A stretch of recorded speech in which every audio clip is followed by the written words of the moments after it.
বর্তমানে আমরা দেখছি বিভিন্ন ধরনের ট্রেন্ডিং এ পড়ছে না এমন কোনো আপনার কন্টেন্ট ক্রিয়েটর নেই। প্রত্যেকে জায়গা থেকে তারা নিজেকে চেষ্টা করছে তারা উচ্চতর থেকে উচ্চতর অবস্থায় পৌঁছে দিতে। কিন্তু কে পারছে নিজেকে ছাড়িয়ে যেতে? সবাই চেষ্টা করছে তার যে ভিতরের যে প্রতিভাটা ছিল, সৃজনশীলতাটা ছিল তাকে বিসর্জন দিয়ে।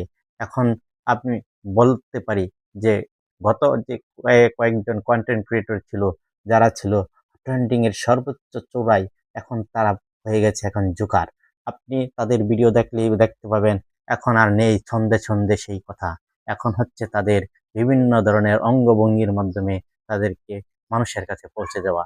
অর্থাৎ তাদের কথা হচ্ছে এখন আর সৃজনশীলতার মাধ্যমে নয়, এখন বিভিন্ন ধরনের ফানির মাধ্যমে মানুষের ট্রেন্ডিং এ থাকার চেষ্টা করছে।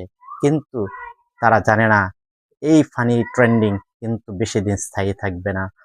স্থায়ী থাকবে আপনার সৃজনশীলতা, আপনার মেধা। যেই মেধার কারণে আপনি আজকে এই পর্যন্ত আসছেন এবং এই মেধার কারণে আপনি আরো অনেক দিন চলতে পারবেন। সুতরাং আপনারা এই ফালতু ফানি ভিডিও থেকে দূরে থাকুন এবং নিজের ক্রিয়েটিভিটি দিয়ে ভালো ভিডিও তৈরি করুন। আশা করব আপনারা আরো ভালো কন্টেন্ট দিবেন আমাদের জন্য। আমরা যারা ফলোয়ার আছি তারা মনোযোগ দিয়ে সেই ভিডিওগুলো দেখব এবং আপনাদের বিভিন্ন ধরনের রিঅ্যাকশন দেব। ধন্যবাদ।